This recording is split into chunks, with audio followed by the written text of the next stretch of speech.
하나님 말씀은 신약성경 요한복음 3장 16절입니다. 다 같이 읽겠습니다. 시작. 하나님이 세상을 이처럼 사랑하사 독생자를 주셨으니 이는 그를 믿는 자마다 멸망하지 않고 영생을 얻게 하려 하심이라. 아멘.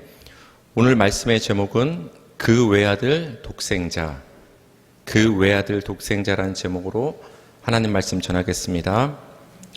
그 외아들 우리 주 예수 그리스도를 믿사오니, 우리말 사도신경에서 성자에 대한 신앙 고백에서 처음으로 등장하는 말은 그 외아들입니다. 그 외아들은 정확히 말하면 그의 외아들입니다. 그렇다면 여기서 그는 누구죠? 하나님을 가리키는 거죠. 하나님의 외아들이란 말입니다. 외아들이란 표현에 대해서 살펴보기 전에 먼저 하나님의 아들이란 표현에 대해서 살펴볼 필요가 있습니다.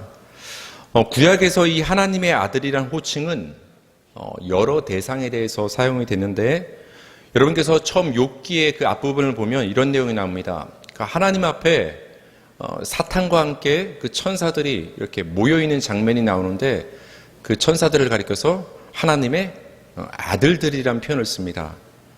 구약 성경에서는 천사에 대해서 하나님의 아들이란 호칭을 사용하기로 했구나를 우리는 알 수 있는 것이죠. 또 호세아서를 보면 이스라엘 백성들을 향해서 하나님의 아들들이란 표현을 쓰기도 합니다. 하나님의 백성을 향해서. 그런 의미에서는 하나님의 백성이 되는 우리 성도가 하나님의 아들이 자녀가 다 되는 것이죠. 그런데 신약에 와서는 이 하나님의 아들이란 호칭이 어떤 한 분에게 집중돼서 사용되는 것을 우리는 볼 수가 있는데, 바로 예수 그리스도를 향해서 하나님의 아들이란 호칭이 집중적으로 사용이 됩니다. 마태복음 16장 16절을 보니까 시몬 베드로가 이렇게 고백합니다. 시몬 베드로가 대답하여 이르되 주는 그리스도시요 살아계신 하나님의 아들이시니이다. 예수님을 향해서 하나님의 아들이라고 신앙 고백을 합니다. 요한복음 11장 27절을 보면 그 나사로의 누이 마르다가 베드로와 굉장히 똑같은 신앙 고백을 합니다. 다 같이 읽어볼까요? 시작. 이르되 주여 그러하외다. 주는 그리스도시요 세상에 오시는 하나님의 아들이신 줄 내가 믿나이다. 베드로의 고백과 굉장히 같죠. 여기 주와 그리스도라는 신앙 고백도 있지만, 이것은 이제 우리가 나중에 다음 시간에 살펴볼 것인데, 하나님의 아들로 이 마르다도 예수님을 분명히 인식하고 입술로 신앙 고백하고 있음을 알 수 있습니다. 이 베드로와 마르다의 신앙 고백은 그 외아들 우리 주 예수 그리스도를 믿사오니라는 사도신경의 신앙 고백과 일치함을 우리는 볼 수가 있습니다. 요한복음 20장 31절 끝부분을 보면 요한복음을 기록한 목적이 이것이다. 좀 넓게 우리가 말을 하면, 성경을 기록한 목적은 이것을 읽는 사람으로 하여금 이러한 유익을 주기 위해서 기록되었다라고 분명히 얘기를 하는데요. 제가 읽어드릴게요. 요한복음 20장 31절. 오직 이것을 기록함은 너희로 예수님께서 하나님의 아들 그리스도이심을 믿게 하려 함이요 또 너희로 믿고 그 이름을 힘입어 생명을 얻게 하려 하심이라. 영생과 생명을 얻게 하시기 위해서 하나님께서 요한복음과 성경을 기록해 놓으셨는데, 그 성경에 기록된 내용은 뭐냐? 예수님이 그리스도시요 하나님의 아들이심을 믿으라는 거예요. 그러니까 하나님의 아들이라는 이 호칭이 예수님에게 집중되고 있음을 우리는 볼 수 있습니다. 사도 바울이 회개를 하고 회심을 하죠. 그래서 교회를 핍박하던 이 사울이 그 교회의 어떤 지도자가 되어서 예수 그리스도의 십자가를 전하는 사도가 되는 것이죠. 그때 사도 바울이 회심한 후에 바로 복음을 전하기 시작을 하는데, 그 복음의 내용이 사도행전 9장 20절에 나옵니다. 다 같이 읽겠습니다. 시작. 즉시로 각 회당에서 예수가 하나님의 아들이심을 전파하니. 그렇죠. 사도 바울이 정신 바짝 차리고 나서, 정신을 이제 차리고 나서 하나님의 복음을 전하기 시작하는데, 그 복음의 핵심 중에 하나는 뭐냐? 내가 핍박했던 저 예수가 알고 봤더니 인간이 아니라 하나님의 아들이시다 라는 것을 바울이 고백하기 시작했다는 것입니다. 이렇게 성경은 너무나도 분명하게 예수님이 하나님의 아들임을 말하고 있습니다. 여러분, 예수님이 하나님의 아들이심을 믿으십니까? 예수님은 하나님의 아들이십니다. 그런데 여러분, 예수님이 십자가에서 고난을 당하시고 부활하시고 승천하신 후에 그 1세기 말에 이단들이 굉장히 많이 생겨났어요. 그 이단들의 그 핵심이 뭐냐? 예수님의 신성을 가지고 시비를 걸었어요. 야, 예수님은 하나님이 아니야. 그저 위대한 어떤 성인 같은 지도자 위인이었을 뿐이지, 그냥 사람이었을 뿐이지, 우리와 똑같은 존재인데 능력만 더 있었을 뿐이지 하나님의 아들이 아니야. 하나님일 수가 없어. 라는 이단들이 굉장히 많이 나왔습니다. 그것을 이제 변호하기 위해서 어떤 쓰여졌던 그 성경 중에 핵심이 바로 이제 요한복음과 요한서신이 돼요. 그래서 성경을 기록한 그 연대를 보면 사도 바울의 서신이 복음서보다 먼저 기록이 되기 시작합니다. 그러다가 이제 복음서가 기록되고 조금 뒤늦게 이제 기록되기 시작된 신약 성경의 그것들이 바로 요한복음과 요한서신이에요. 그러니까 마지막에 가서 그 당시에 일어났던 이단들과 맞서 싸우기 위해서 예수님이 하나님의 아들이다를 굉장히 항변했던 그런 성경이 바로 요한복음이에요. 요한서신이고. 그래서 그런 표현이 많이 나오게 되는 것입니다. 그 이단들이 어떤 주장을 했냐면은 예수님은 원래 계셨던 분이 아니라 그 마리아 속에 잉태되었을 때부터 존재하기 시작했다. 다시 말하면 예수님은 원래 계셨던 분이 아니라 없었던 분인데 마리아의 뱃속에 잉태될 그때부터 예수님은 존재하기 시작했다. 여러분, 예수님은 언제부터 계셨던 분이죠? 태초부터, 창세전부터, 영원 전부터 하나님과 함께 계셨던 하나님이 예수님이신 거예요. 예수님은 어느 순간 생기신 분이 아니라 영원부터 계셨던 하나님이세요. 근데 그 이단들이 뭐라고 주장하냐? 예수님은 원래 영원부터 계셨던 분이 아니라 마리아의 뱃속에 잉태될 부터 그때 생겼던 분이다. 그렇게 주장을 합니다. 또 어떤 이단들은 어떻게 말을 하냐? 마리아의 잉태되기 전부터 예수님은 존재하기는 했으나 하나님이 어느 순간에 예수님을 피조했다. 우리 인간이나 피조물처럼 하나님만 홀로 계시다가 어느 순간에 하나님이 예수님을 이 피조물처럼 만들어냈다. 그 다음에 그 피조물처럼 만들어낸 예수님을 마리아의 뱃속을 통해서 태어나게 했을 뿐이다. 조금 시점이 다를 뿐이지 그 예수님의 그 영원성을 부정하는 이단적인 사상이 되는 것이죠.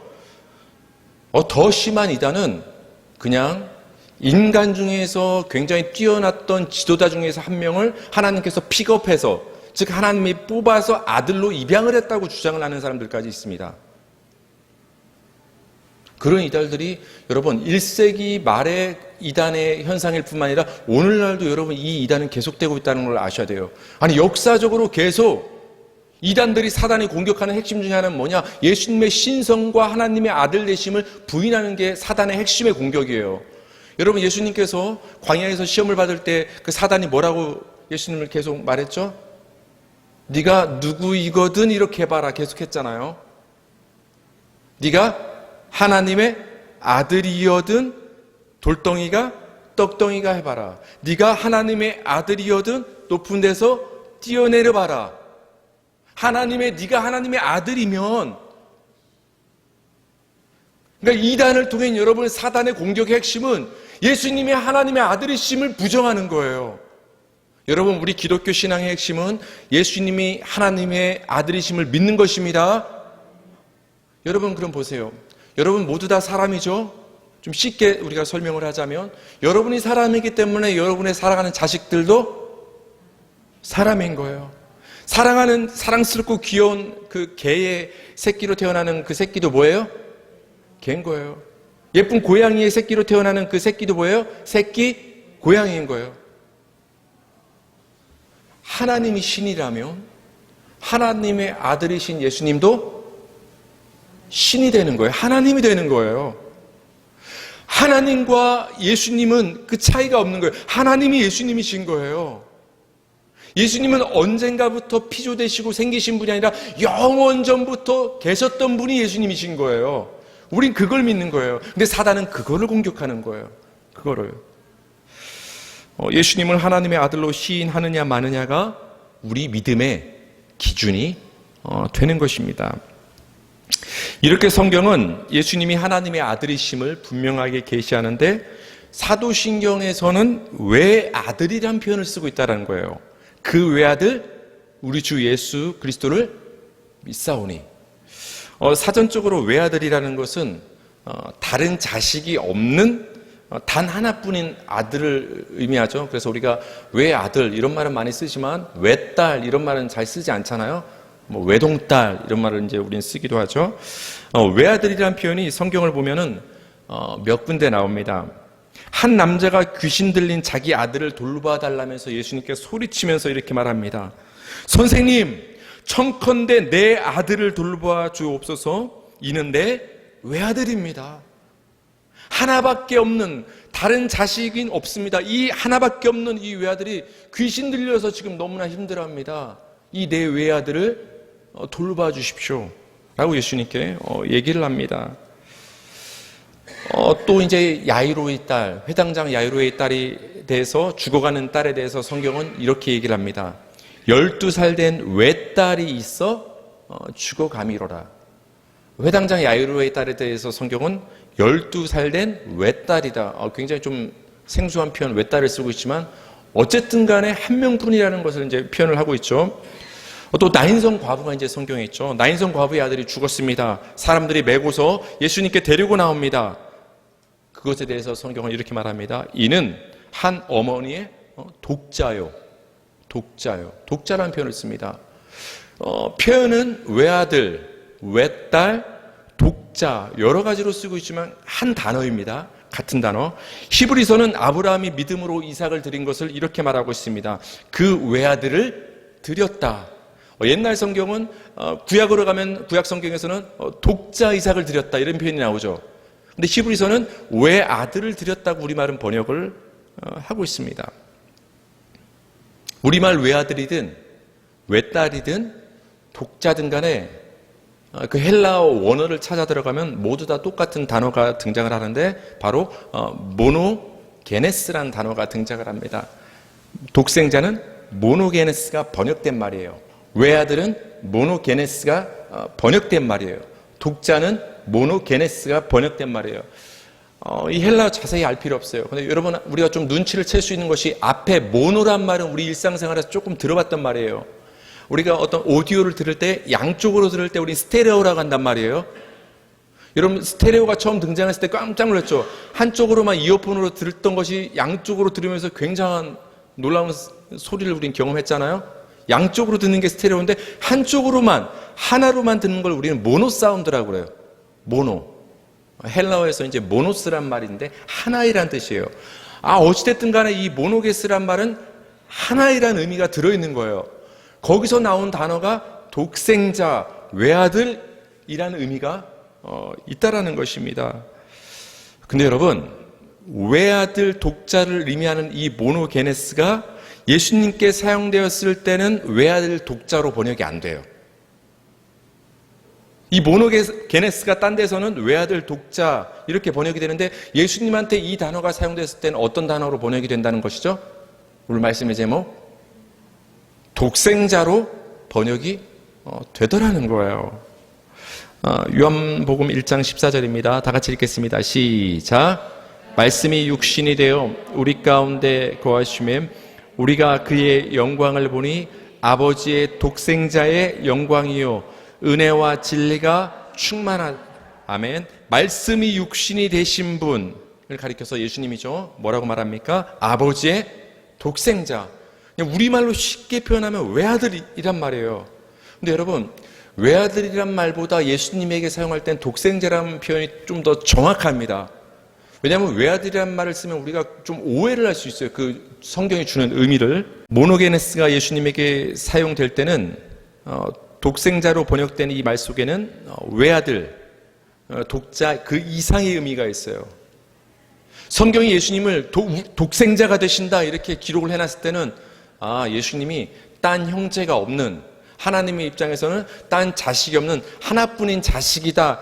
단지 그것만을 말하기 위해서 독생자란 표현을 쓰지 않았다라는 거예요. 그 이상의 중요한 의미가 모노게네스 독생자에는 담겨 있다라는 거예요. 저는 오늘 그걸 말씀드리고 싶은 것입니다.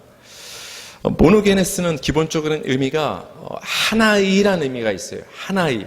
그렇기 때문에 거기서 외아들이라는 의미가 나온 것이죠. 그런데 이 모노게네스에는 또 중요한 또 다른 의미가 있는데 그것은 뭐냐? 특별한이라는 의미가 있어요. 유일무이한, 특별한, 독특한 그런 의미가 모노게네스에는 있어요.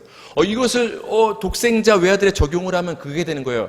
그냥 한 명뿐인, 형제가 없는 한 명뿐인 자식이라는 의미를 넘어서 특별한 아들, 독특한 아들 이런 의미가 있는 거예요.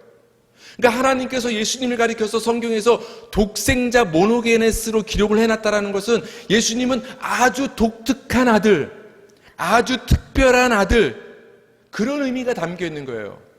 어떤 의미인지 모르겠지만 특별하다는 걸 강조하는 의미가 독생자란 단어에 담긴 의미가 됩니다. 예수님을 모노게네스 독생자로 말하는 구절은 요한복음과 요한서신에 많이 나옵니다. 그 이유는 제가 아까 시대적 배경을 말씀을 드렸죠. 요한복음과 요한서신이 기록된 그 1세기 말은 예수님의 신성을 부인하는 이단들이 굉장히 많이 나올 때예요. 그렇기 때문에 처음 성경에서는 하나님의 아들이 많이 기록됐는데 그 하나님의 아들이라는 표현을 좀 더 구체적으로 정확히 발전시킨 용어가 독생자가 되는 거예요. 그렇죠? 처음에는 그저 예수님을 하나님의 아들로 표현을 했던 성경이 시간이 가면서 이단에 맞서기 위해서 좀 더 명확히 예수님을 설명하기 위해서 독생자란 표현을, 모노게네스란 표현을 쓰기 시작했다라는 거예요. 그래서 우리가 요한복음과 요한서신에 기록된 이 독생자란 표현을 우리가 살펴보면은 예수님을 왜 독생자라고 표현했는지, 예수님을 왜 특별한 아들이라고 성경이 기록하고 있는지 그 의미를 우리는 알 수가 있다는 것입니다. 요한복음 1장 18절 다 같이 읽겠습니다. 시작.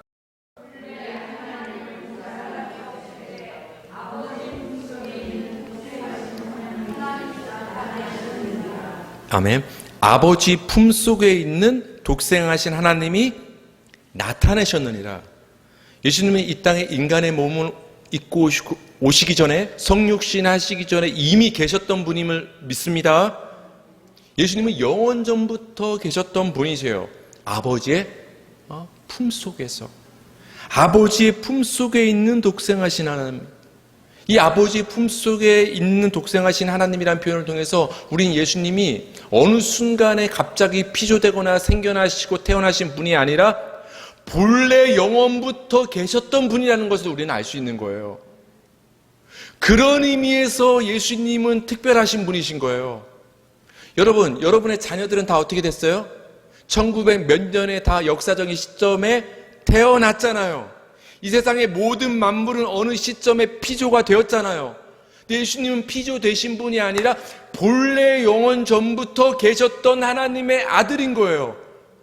모든 피조물과 우리 사람의 생물학적 방식과는 너무나 구별되는 특별한 방식으로 계시는 분이시죠. 아들이시긴 한데 그렇기 때문에 예수님은 특별한 아들이 되는 거예요. 그 존재하는 방식에 있어서 누가 만들었기 때문에 계시는 분이 아니라 원래 그냥 계신 분, 원래 계신 아들, 그래서 특별한 아들, 독생자가 되는 거예요. 그러니까 독생자라는 표현 속에는 예수님은 형제가 없는 그냥 하나뿐인 아들이시구나라는 그런 감정적인 의미를 넘어서 이런 특별한 존재의 의미가 담겨진 단어가 바로 모노게네스 독생자라는 의미예요. 요한복음 1장 1절입니다. 시작. 태초에 말씀이 계시니라. 이 말씀이 하나님과 함께 계셨으니 이 말씀은 곧 하나님이시라. 여러분, 태초에 하나님과 함께 계셨던, 성부 하나님과 함께 계셨던 하나님이신 말씀이신 이분이 누구예요? 예수님이신 거예요. 태초에 본래 계셨던 분이신 거예요. 예수님은. 요한복음 8장 58절입니다. 시작. 예수께서 이르시되 진실로 진실로 너희에게 이르노니 아브라함이 나기 전부터 내가 있느니라 하시니. 예수님이 직접 말씀하십니다. 아브라함이 태어나기 전부터 나는 있었다. 여러분, 근데 여러분, 우리 인간의 시각으로 봤을 때 예수님은 아브라함의 자손으로 왔죠. 그래서 성경을 보면, 복음서를 보면은 예수님을 향해서 그러잖아요. 다윗의 자손 예수요, 아브라함의 자손 예수요. 왜냐하면 생물학적인 계보로 봤을 때는 그 후대로 오신 분이 예수님이거든요. 역사적인 순서로도 아브라함은 기원 전 사람이고 예수님은 기원 후가 시작되는 그 출발점에 계신 분이잖아요. 아브라함이 이 땅에 먼저 온 사람이란 말이에요. 근데 예수님은 말씀하십니다. 아브라함이 나기 전부터 내가 있느니라. 단지 인간의 몸을 입고 역사적인 그 순간에 내가 이 땅에 왔을 뿐이지 나는 원래 태초부터 아브라함보다 앞서 계셨던 하나님이다라고 예수님께서 스스로를 말씀하시는 거예요. 이 말들을 알아들은 그 바리새인과 제사장들이 그래서 예수님을 신성모독으로 쳐 죽이려고 했던 거예요. 저 사람이 자기를 하나님의 아들이라고 하는구나. 자기를 하나님이라고 하는구나. 참남하다. 우리는 여호와란 그 이름을 가진 하나님만 유일신으로 믿고 있었는데 저 나사렛 예수가 갑자기 나타나더니 자기를 예수님이라고 헛소리를 하는구나. 그래서 예수님을 못 박아 죽인 거예요. 그래서 이처럼 독생자, 이 모노게네스란 말 속에는 예수님이 특별한 아들이란 의미가 담겨 있는데 예수님의 그 존재 자체가 피조물과는 구별되는 특별함이 있음을 보여주는 것입니다. 즉 우리는 부모님을 통로로 해서 하나님에 의해서 우리는 다 피조되었고 예수님을 믿음으로 하나님의 자녀가 되었지만 예수님은 피조되신 분이 아니라 원래 계셨던 분이고 영원전부터 하나님과 동일하게 존재하셨던 특별한 아들이시라는 거예요. 예수님은 그런 의미에서 독생자가 되십니다. 독생자에는 또 다른 이제 중요한 의미가 있는데요. 요한복음 3장 16절 오늘 본문인데요. 다 같이 읽겠습니다. 시작. 하나님이 세상을 이처럼 사랑하사 독생자를 주셨으니 이는 그를 믿는 자마다 멸망하지 않고 영생을 얻게 하려 하심이라. 그냥 아들을 주셨다 이러면 되는데 독생자를 주셨다 이 말을 써요. 이거를 좀 우리가 감정적으로 좀 이렇게 다가가면 이런 의미가 돼요. 야, 하나님이 자식이 여러 명이었으면 그 중에 아들을 하나 줬으면 그 정도는 좀 이해해 볼 만한데 하나뿐인 자식을 줬으니 얼마나 하나님이 마음이 아프셨겠냐. 우린 보통 그렇게 많이 생각해요. 그렇지 않아요? 이 독생자를 우린 조금 그렇게 오해를 해요. 하나뿐인 그 귀한 자식을 우리한테 내어줬으니 하나님 아버지의 마음은 얼마나 아프게 셨겠는가. 맞아요. 아프셨을 거예요. 그런 의미도 있을 거예요.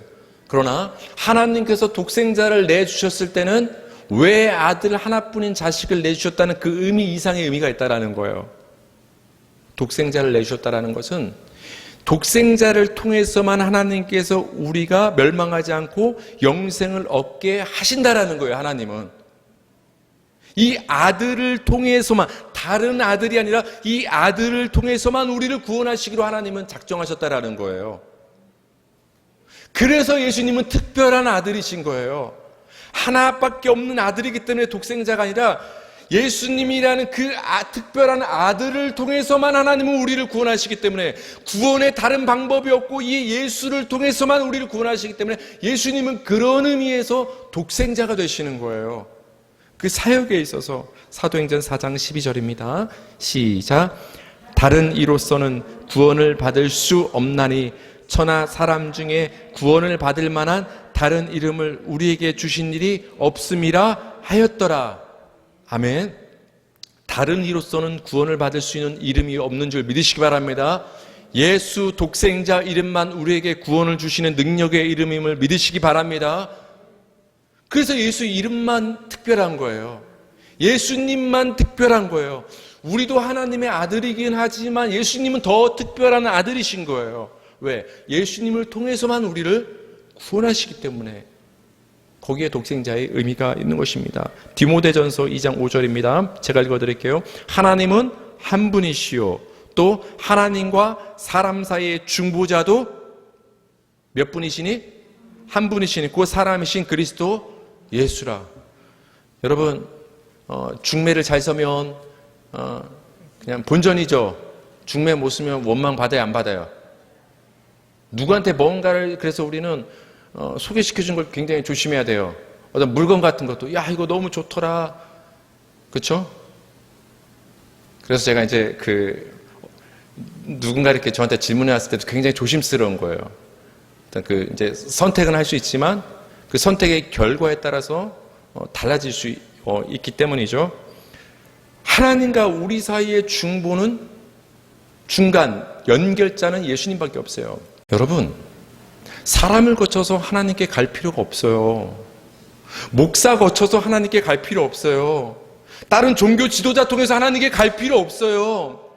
예수님이 십자가에 돌아가심으로 성전의 휘장이 찍혀서 여러분이 담대하게 하나님께 나아갈 수 있는 길이 열리게 됐다고 성경은 우리에게 말하고 있는 거예요.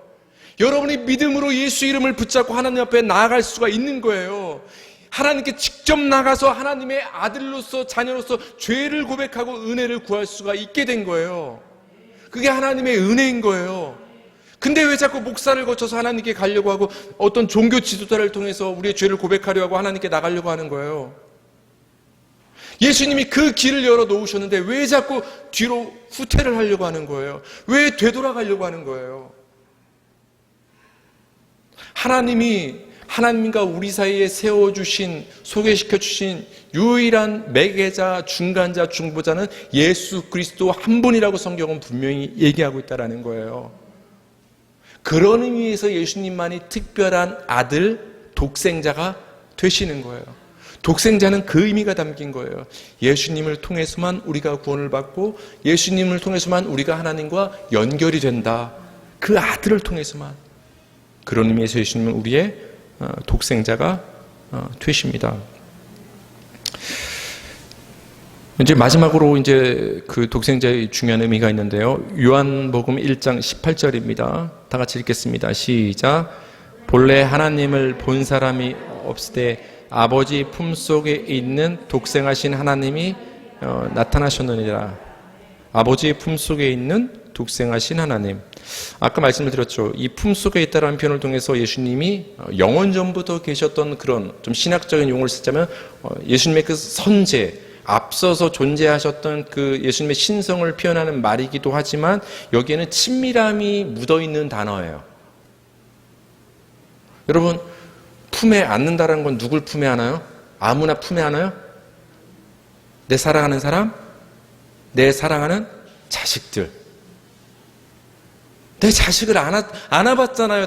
이제 다 커서 안아본 적이 언제인지 모르겠지만 다 안아봤잖아요. 우리 애기였을 때.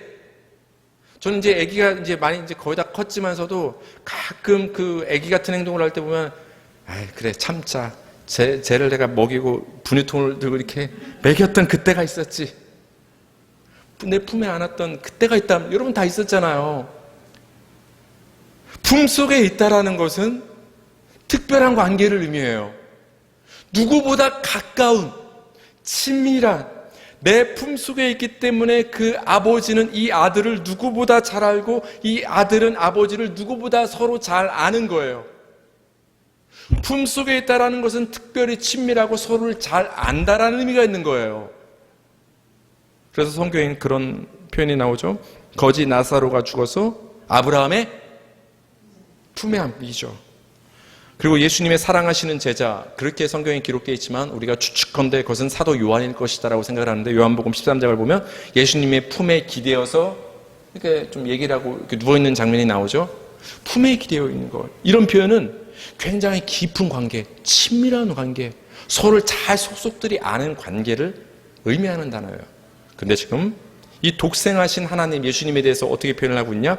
아버지의 품속에 있는 독생하신 하나님. 예수님을 우리가 독생자라고 표현할 때 이 독생자라는 표현은 예수님만이 하나님과 특별한 관계를 맺고 계신 분이 예수님이시구나. 누구보다 하나님과 특별한 관계를 맺었기 때문에 누구보다 하나님과 친하고 그렇기 때문에 누구보다 하나님을 속속들이 깊이 아시는 분이 예수님이시구나. 우리 인간이 아무리 성경을 공부하고 신학을 공부하고 노력한다 해도 하나님의 아주 털끝만큼도 알 수 없는 우리 인간이지만 예수님은 하나님의 깊은 곳까지 다 아실 수 있는 분이 예수님이구나. 그런 의미가 독생자란 말 속엔 담겨 있는 거예요.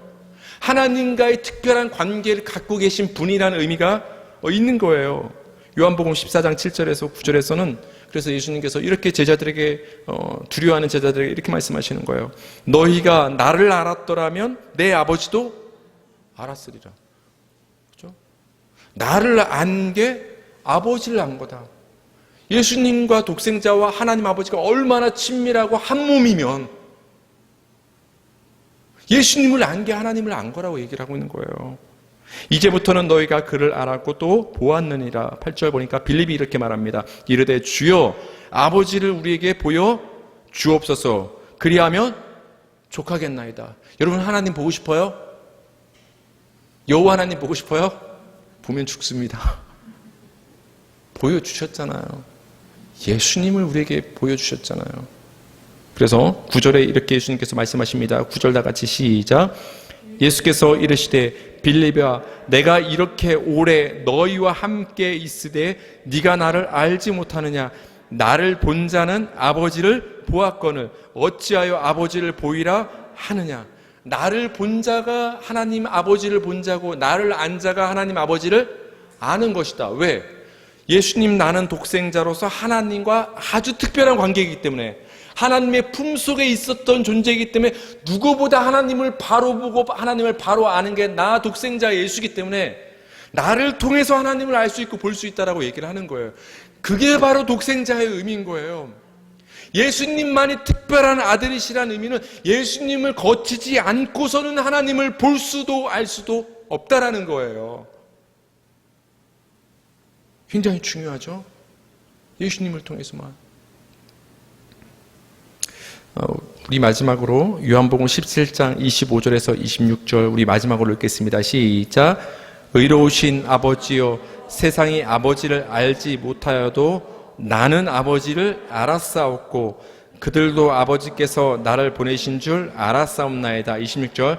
내가 아버지의 이름을 그들에게 알게 하였고 또 알게 하리니. 예수님을 통해서 우리는 하나님을 알게 되는 거예요. 그 예수님이 말씀이신 예수님이 기록된 것이 성경이에요. 경험 중요하긴 중요해요. 감정 중요하긴 중요해요. 하지만 그것보다 앞서야 되고 기초가 돼야 되는 것은 무엇이냐? 바로 예수님, 말씀, 독생자. 왜? 독생자, 특별한 아들. 왜? 하나님이 그렇게 정해놓으셨으니까. 왜? 특별한 독생자 아들이신 예수님을 통해서만 하나님을 알게 정해놓으셨기 때문에 그 예수님을 통해서만 하나님께 나아갈 수가 있는 것입니다. 사랑하는 성도님들, 우리가 예수님을 하나님의 외아들, 즉 독생자로 신앙 고백하는 것은 예수님은 창세전부터 계셨던 하나님이심을 믿는 것입니다.